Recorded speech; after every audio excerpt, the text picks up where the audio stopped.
from PhoneDog.com, and the battle of the QWERTY smartphones is upon us. You know, on T-Mobile you have the G2, on Verizon you have the Motorola Droid 2, on Sprint you have the Epic 4G. You have a bunch of devices that are available, a bunch of Android devices nonetheless, that are available with full QWERTY keyboards. Which one's better? You know we're going to have to do a dogfight. Motorola Droid 2, T-Mobile G2, both high-end devices, both flagship devices on their respective carriers. One supports 4G or 4G speeds, one doesn't, but do the features of the Motorola Droid 2 add up to make it better than the G2? Who knows? We're going to find out in the dogfight. Let's dive a little bit more in depth with Android 2.2 on these respective devices. And go into the widgets more specifically. Let me find an empty, if I can find one, an empty space here just to give you an idea of the widget differences between, vanilla Android and Motorola Blur, or Moto Blur. So we have two blank pages here, and you can see, of course it's Android, both have widget support. You'll see here you have Motorola widgets and Android widgets on this one, whereas you just have one widgets icon on this one. Vanilla Android, one set of widgets. Then you have your Motorola Moto Blur widgets and Android on this. Now, one thing I have to give Moto Blur a lot of credit for are the way the widgets look. So let's have a look just, for example, at messages. Throw it on the screen. And you can see not only is it a widget that appears on your home screen, but it's a customizable widget. You can move it up, down, make it larger, smaller, that way. Can't go that way. That way, up or down. Any way you want it to look. So, there's a larger amount of customization from the Moto Blur widgets than there are the standard Android widgets where it's analog clock, plop, on the home screen, and no way to customize or change that out of the box at least. So it's not finance, Dow Jones, bam, on the home screen. No way to customize it, no way to change the size. It just gives you the option to put it in one corner of the screen or another. Whereas with this one, the Motorola widgets are they do a great job on that front. So one thing Moto Blur has as an advantage against Sense, against Samsung's TouchWiz user interface, against vanilla Android, that there's there's no customization on that front, whereas on this one you can change it. So nice touch, very nice touch there. Let's have a look at the widgets. Now the one place the G2 has an advantage is out of the box it has a Google Voice widget. So you have your Google Voice inbox and Google Voice settings that you can add directly to your home screen, and you can see sign into Google Voice, which I'm not signed in on this device. And then you can sign in to see your messages. So you can see those all from the home screen or one of the home screens, and without having to go into the Google Voice application. So that's a nice touch there. Let me have a quick look at Android widgets. And you can see now that this is running Android 2.2, one of my personal favorite widgets, which both have the News and Weather widget, Google's News and Weather widget, and you can configure it by having a combination widget, or you can separate it into Weather and News. Now, because this is a Google widget, it can't be customized. It's not a Moto Blur widget. Let's go up here, and you can see didn't want to load on the G2 for some reason. Let's use that. We'll go back and reset that in just a minute, but you get the idea that that's a decent widget, decent Android widget, and then you have the Google Voice widget options on the G2. So in terms of customization, I have to give it to the Motorola Droid 2. I like the ability to customize the widgets. I like the ability to change them around, make them kind of me. And a particularly cool feature that I'll show you, we'll go out with the Motorola, let me find it here, Motorola Contact Quick Tasks. So we'll do payment, for example, and we'll set that up just for now. So you can see payments there, then I can customize it and make it larger or smaller. So for my contacts that I call frequently, I can put those on the home screen. That's a nice touch there. Widget support on here, if you're a Google Voice fan, you'll probably like the G2, but in terms of overall customization and widgets, I have to give it to the Motorola Droid 2. Now you see, because this one's running vanilla Android and this one's running Moto Blur, the docks at the bottom are slightly different. This is a very standard Froyo dock, whereas that's the toned-down version of Moto Blur. Now that said, I just wanted to point that out. Let's jump into the browser for some browser comparisons, just to get an idea. And let's go to PhoneDog. Pretty familiar with that site. I hear there are a lot of cool people work there.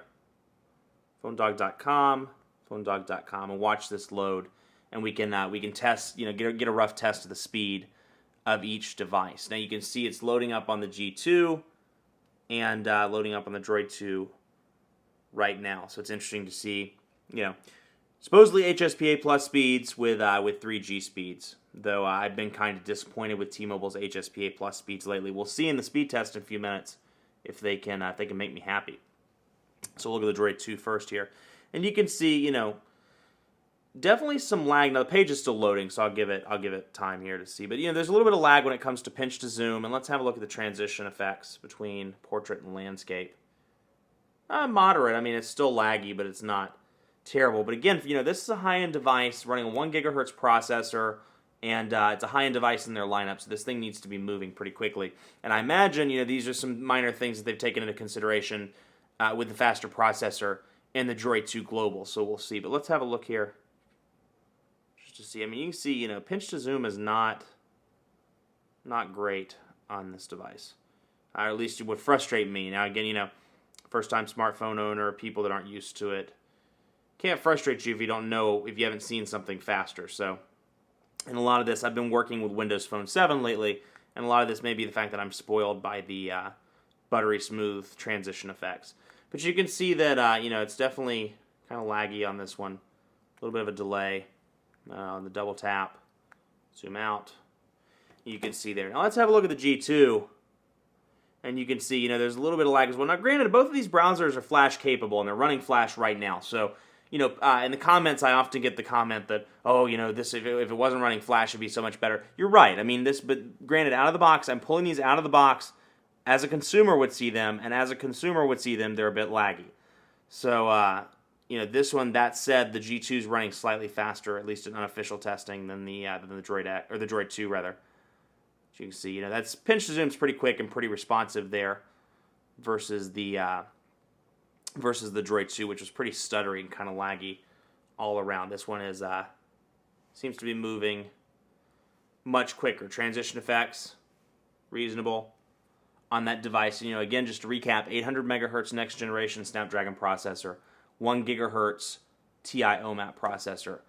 It'll be interesting to see, quadrant standard, which one takes the cake. But just on web browsing, G2 wins it by a landslide. So let's have a look at the cameras while I'm thinking about it. Both are 5 megapixel cameras, both have flash, and jump into that here. And we'll take a picture of the Motorola flip side, just to give you an idea, an up-close idea of the keyboard. We'll take an up-close picture of the keyboard. There, bam.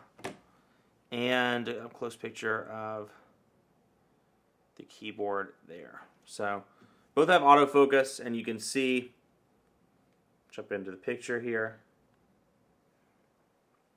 and there they are. So, you know, that's a tough, close call. I mean, they're both fantastic cameras. Don't get me wrong, for 5 megapixels, they're both fantastic cameras. And, you know, on the screen, it's a close call. And it's not entirely fair because this one has 54 more pixels on the screen versus the T-Mobile G2. That said, you know, I have to give, like, just looking at them on the screen, the slight edge goes to the Droid 2 because of the colors. The colors look more natural, whereas on the G2, I feel like those desk colors are a little bit washed out. And you can see, obviously, when I shoot these, I have lights pointing down. And you can really get an idea of the warm colors that are, you know, on the desk. It's lighting up the desk, and it seems more vivid and more accurate to me than this one. This is Mr. Mopey picture. Like, this is sad phone with a little sad desk behind it, you know. But in terms of picture quality, slight edge to that, and it really wins the slight edge as a result of the colors in the picture. Much more saturated and just a cleaner looking picture.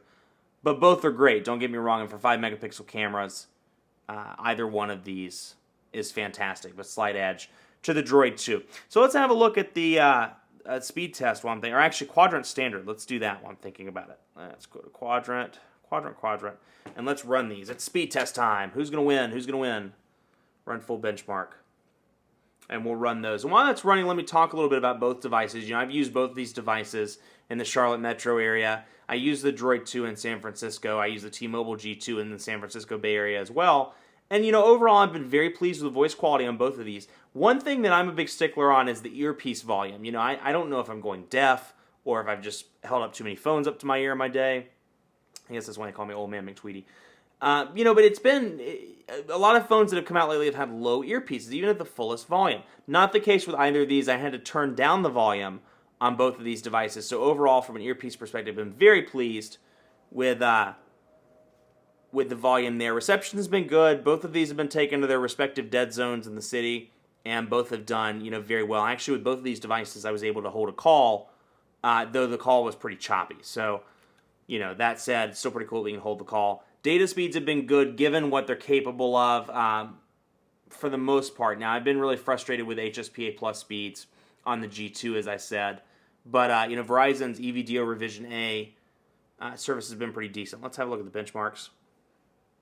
And 1375 on the Motorola Droid 2, as opposed to, or coming in higher than the Nexus 1, the Moto Droid X, the Evo 2.2, Moto Droid X without Froyo, Samsung Galaxy S. 1375 now. On this one, 1526. So I have to crown the G2 the winner in the unofficial speed test. This one came in faster than the Nexus 1, the Droid X, the Evo, and the non-Froyo-equipped Droid X as well.